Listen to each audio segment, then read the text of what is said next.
Eu faço parte do coletivo Dardes, Entorpecendo a Razão. A gente é um coletivo horizontal, aberto à participação de quem quiser, e não temos ligação a partidos políticos, empresas, nem igrejas, nem nada.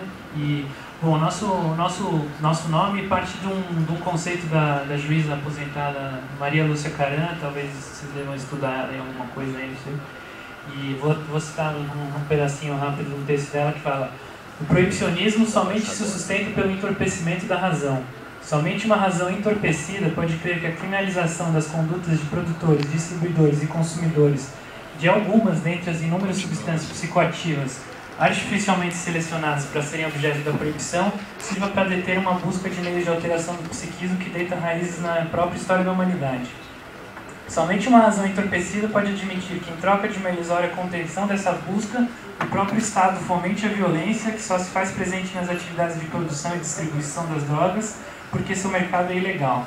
Somente uma razão entorpecida pode autorizar que, sob este mesmo ilusório pretexto, se imponham restrições à liberdade de quem eventualmente queira causar um dano à sua própria saúde. Somente uma razão entorpecida pode conciliar com uma expansão do poder de punir que, crescentemente desrespeitando clássicos princípios garantidores, ameaça os próprios fundamentos do Estado de Direito Democrático. Então, a gente se articula nesse coletivo exatamente tentando, a partir das formas como a gente tem ao nosso alcance, contestar essa razão entorpecida e promover um movimento de desentorpecimento da razão.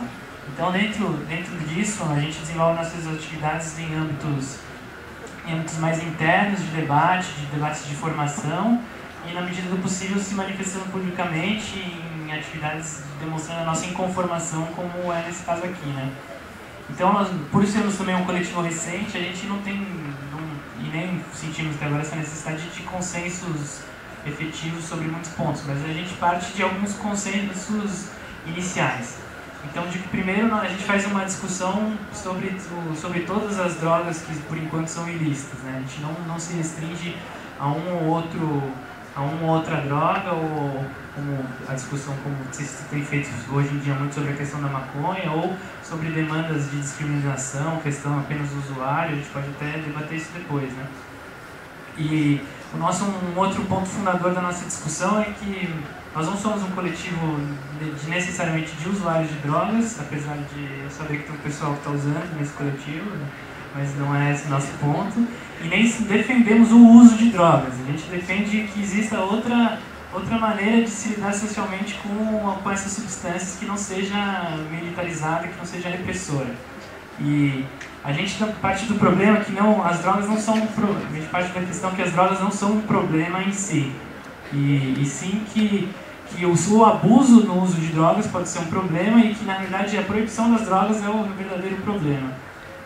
Então, isso a gente parte um pouco da questão levantada pelo Platão, e que o Derrida levanta no texto A Farmácia de Platão, do fármaco como veneno remédio, né? Ou seja, a substância não é dotada de propriedades, não é um ente, não tem as propriedades na própria substância, assim como as coisas da sociedade. A substância pode ter o seu uso danoso ou o seu uso interessante, criativo, qualquer coisa que seja. Por isso, ela pode ser veneno, pode ser remédio, dependendo da forma como ela é administrada. Então, a gente não pode crucificar uma coisa ou uma conduta achando que ela por si é danosa, ela é o flagelo da sociedade, como muita gente diz, né?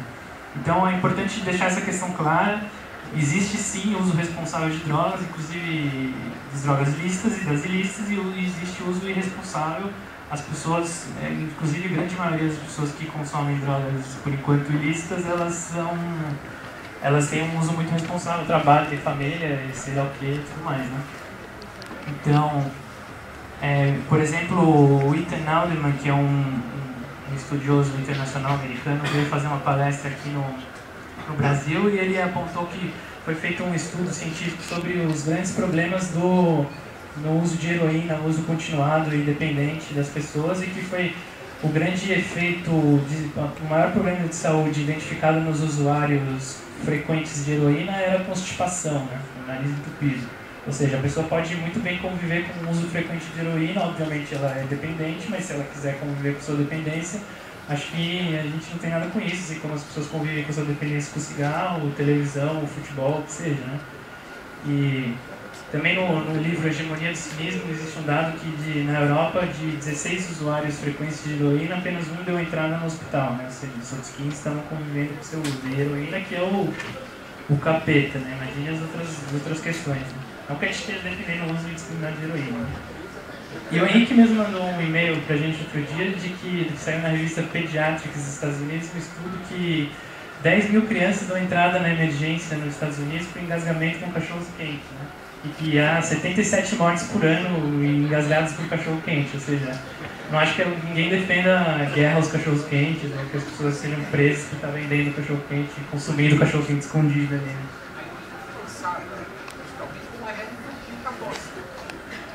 Né? Então a gente sabe dos danos que todas as substâncias causam e isso depende basicamente do uso e depende de uma confiança nas pessoas como sujeito dos seus próprios corpos. Né?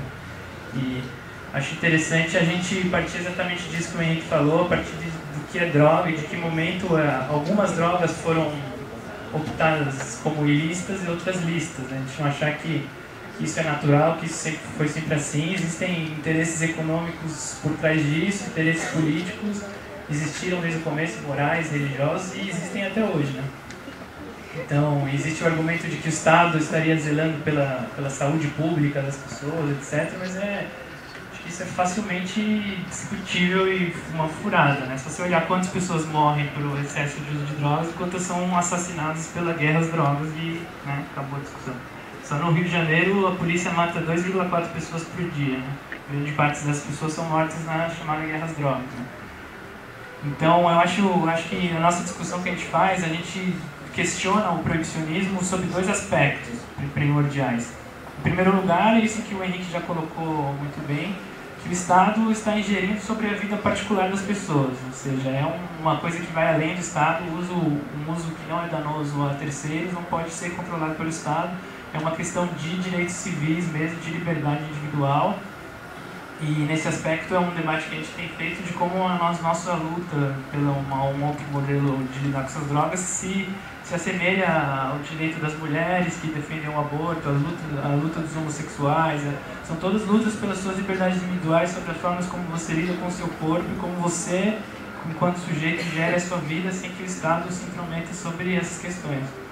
E, mais uma vez, remetendo a Maria Lúcia Caran, tem um texto interessante dela que chama Lei 11.343, Os Repetidos Danos do Proibicionismo, que ela faz esse debate inclusive de incoerências e inconstitucionalidades presentes na nossa atual lei, mas debatendo isso mais do proibicionismo geral. Vocês podem olhar isso no nosso blog aí, acho que vai estar rolando um folhetinho aí, né? Então, o Estado, no máximo, pode... Isso é uma outra questão que também precisa ser desmistificada, e como a gente estava num debate uma vez com o promotor Fernando Capês, que depois de todo o debate ele falou, então vocês estão defendendo o liberou geral, né? É exatamente o contrário, a proibição das drogas é a ausência de regulamentação. A gente defende um controle e uma regulamentação, mas o Estado não pode invadir ou sua escolha restringir uma decisão particular das pessoas. Então o Estado pode e deve coibir os usos que sejam perigosos, o uso danoso, ou você usar drogas e dirigir um carro, etc. Exatamente, o Estado pode restringir o uso em lugares fechados, beleza, mas existem limites nessa questão, é uma discussão de direitos individuais, sim.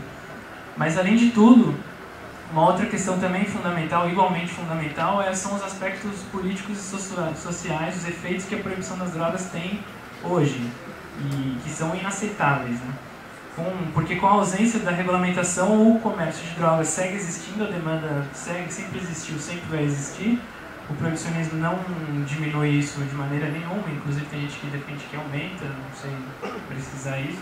Mas o que acontece é que o comércio é regulamentado no âmbito da violência, no âmbito do crime. Né? Então as empresas, os vendedores de drogas, eles não têm a quem recorrer a não ser a bala. Né?